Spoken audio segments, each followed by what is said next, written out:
Check me out! Activewear, baby! Kia ora guys, gals and me pals, I'm Alice101, your favourite Kiwi trans girl, and it has been quite a while since my last bottom surgery update video. I'm now 18 months post-op. That's actually quite a lot of time. Now, I was actually not entirely sure I was going to make another one of these videos, but honestly, a lot has changed in the last 6 months, and I thought you might want to know. I didn't actually just come back from a run, by the way, that was for show. You can tell because I've got my hair up, I'm wearing makeup, lip gloss, and my water bottle's almost empty. Makes a fun noise.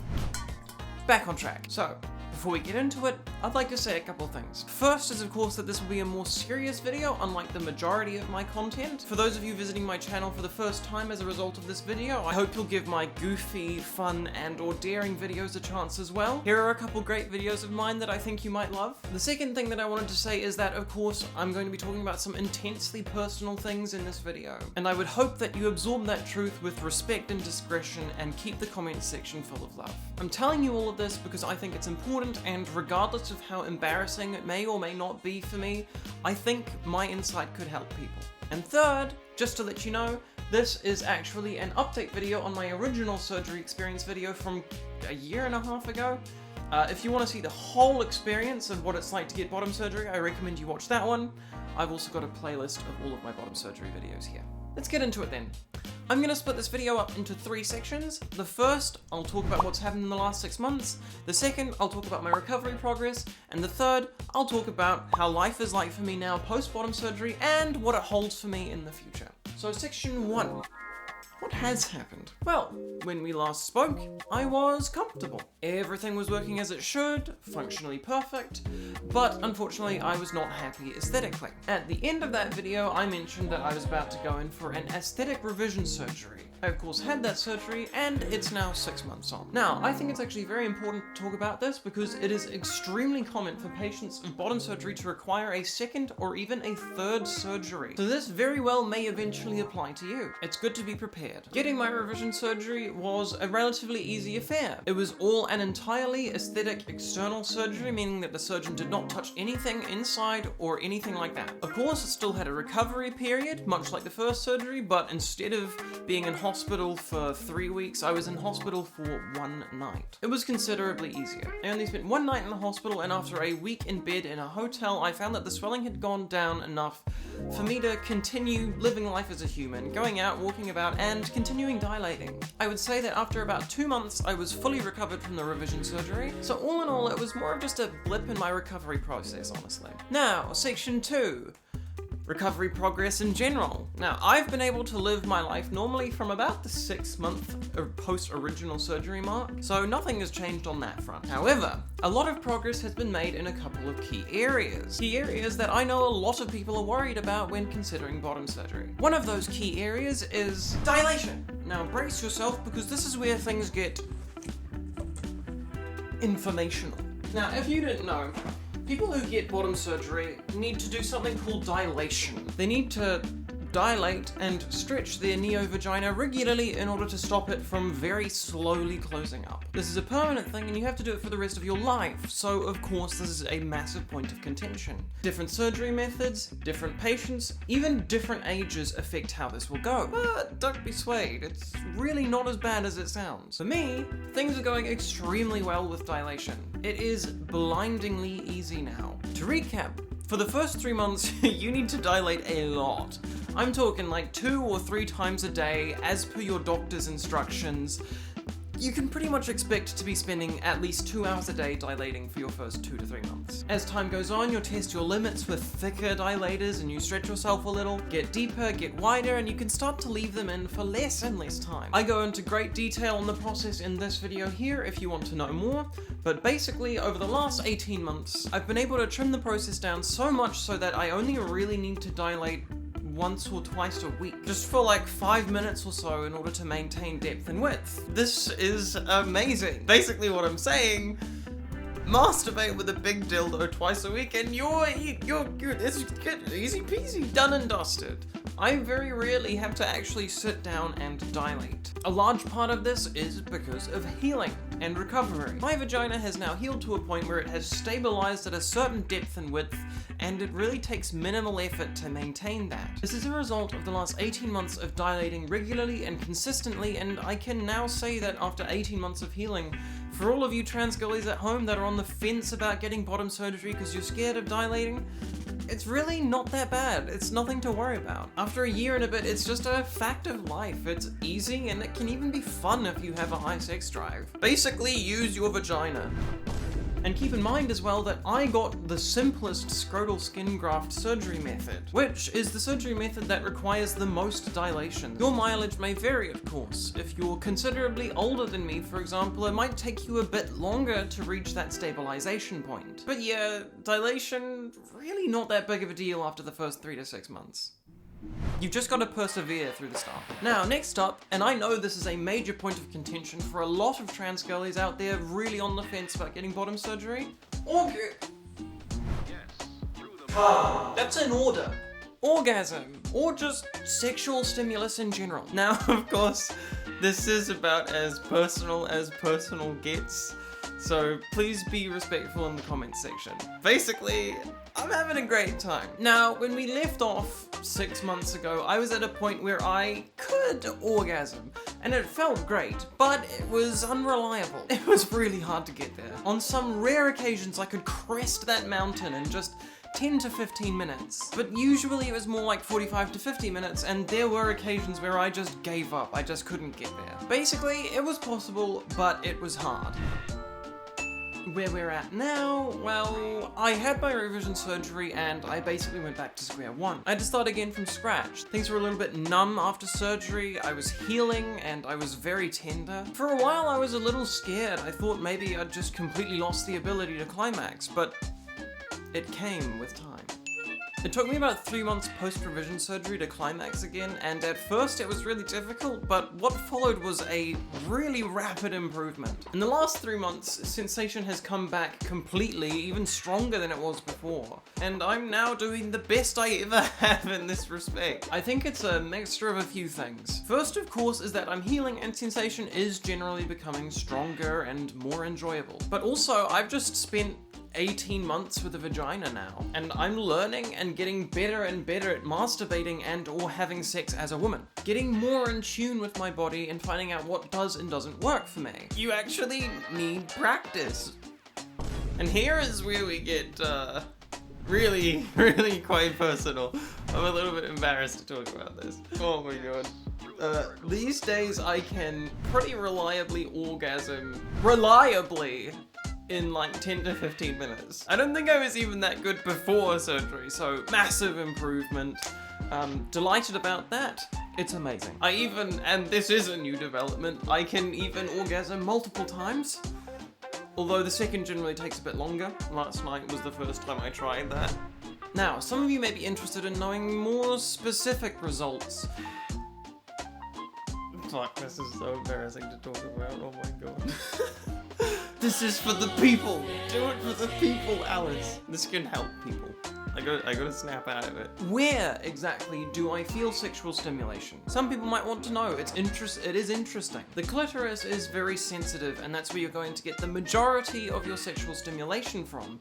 And in fact, most of your practice is going to involve learning how to effectively manipulate that and develop a rhythm that you can maintain. But in addition to that, and I know some people do actually want to know about this, which is why I'm talking about it, people must want to hear about this because I'm happy about it, right? If I'm happy about it, other people would be happy about it. I get a lot of pleasure from actual penetration. There, I said it. Motherfucker. Yes, it just feels fucking good, okay? It is way easier to orgasm when you add penetrative into the mix. I'm done. I'm embarrassed. I'm done talking about this. I hope that you enjoyed my insights. I hope this helped you. Basically, I just wanted to say, for those of you that are worried about sexual stimulation post-bottom surgery, there is hope. There is hope. Your mileage may vary, of course. You will most likely see different results to me, but I am having no problems at all, and in fact, this is quite enjoyable. I hope my insights here have helped you know a bit better what you're getting yourself into. Section over! Kobe! Now, on to section 3. What life is like for me post-bottom surgery. What's changed? What does the future hold? So, one of the first things that obviously changed, and one of the things I'm the most happy about, is I can wear whatever form-fitting clothing I like activewear. I mean, look at this. I look amazing in this, and I'm so happy about it. I can go running whenever I like, and I don't have to feel gender dysphoria about having to wear baggy boys running shorts while running. I look great in form-fitting clothing, and it really is a confidence boost. It just feels like exercise has become a possibility for me again. I can actually go running now, whereas I couldn't before because God. Same goes for lingerie. I love lingerie now. Just that smooth body contour, it's just pleasing to me. And when you look in the mirror and you see something you like, it is confidence building. It's good for your mental health. I feel confident, I feel happier, and I've spent like $800 on lingerie. It also naturally makes me feel less self-conscious. I know it's a stupid mind game, but I do genuinely feel a bit better, like I belong in amongst, you know, cisgender women. I was always accepted. All of the women around me loved me. It was great. But I do feel more of a kinship now. You know what I mean? I just feel better, like I belong anywhere I might be, and that I'm less likely to be questioned for my place. But that's entirely a psychological thing. In a similar vein to how I can now go running in activewear, I can wear swimming clothes. I've got one pieces, I've got bikinis, I look amazing, I love it. And it's just fun to swim. It's really nice. Having said that, I don't think I've actually gone swimming in a beach yet since post-transition, so maybe I should make a video about that. First time at the beach post-transition. Bikini Alice content, here we go, baby. Now, this is one, next up on how my life has changed is something that's a little bit, spicy. I have to deal with camel toe now, and you know, it's not all bad. Like, it's kind of, I'm not gonna lie, it's kind of a flex when you're hanging out with your trans girlfriends, but like, literally every other scenario, it is the bane of my existence, and I get it real bad. Like, yeah, I don't even know if I can show that on YouTube. If I pull these up, camel toe, immediate, and it's really obvious too. At home, fine, I love it. Out in public, no.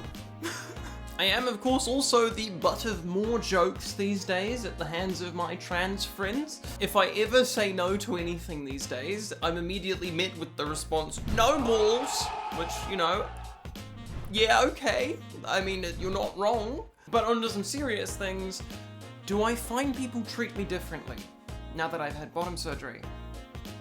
Honestly, no. No, not at all. I've noticed absolutely no difference. All in all, my life has not really changed. I can just wear form-fitting clothes. So I guess don't go into bottom surgery expecting it to just make everyone accept you, because it probably won't. What it will do is hopefully give you a bit more confidence and make you feel a bit more at home in your body. And that's what it's for.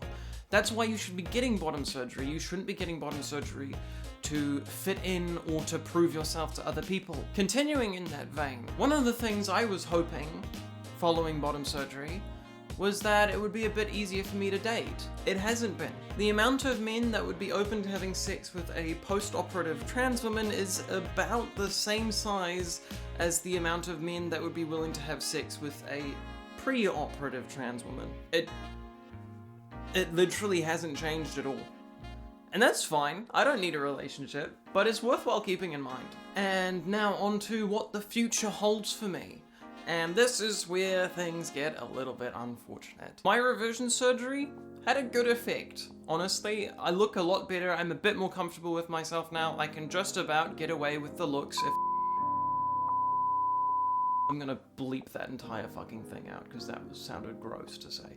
Basically, my aesthetic revision surgery was an improvement, but I'm not done, I don't think. I'm still not quite happy with it. And so later this month, in May, I have a consultation with another surgeon for another aesthetic revision surgery. This time I'm just going to get it done in New Zealand and I'm just going to pay the exorbitant price to get it done in New Zealand and just hopefully get it done properly this time and just be done with it forever. Because it's starting to really annoy me. I would like to just have a good looking vagina and then I could go on and live my life without potentially worrying about what someone says when they may or may not eventually see it in the bedroom. Because that doesn't help your confidence. And of course, I'm doing it in New Zealand this time, so it's probably going to be heinously expensive, so pray for my wallet. I will keep you posted on how all of that goes. Hopefully, I will get my second and hopefully final revision surgery done later this year, hopefully before the end of the year, and hopefully I'll be done at that point. So that's what's going on with me. Now, in light of that, I have a conclusion to make, one that I have been making for the last year and a half, that I haven't really made a final decision on until now. It's actually something that I have very carefully avoided speaking on in my other previous videos because I hadn't finished making my own conclusion. Should you get surgery in Thailand? Big question. No, I don't think you should.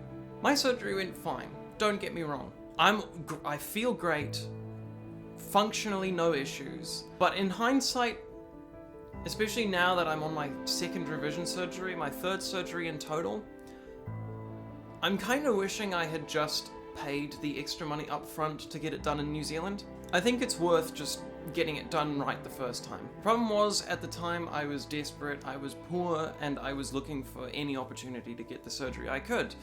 And I came out with a pretty good result for what I paid, but your vagina's not a value for money proposition. We're talking the rest of your life.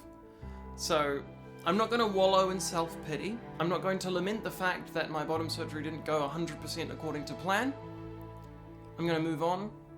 I'm going to get it fixed, and I'm going to tell you that I don't think you should follow in my footsteps. Anyway, I hope this video helped you. I hope my insights will serve you in the long run. I hope that should you decide to go and get bottom surgery, that it goes amazingly for you and you get everything you ever could have asked for. And lastly, I hope you have a great day, and I hope I see you in my next video. Toodles.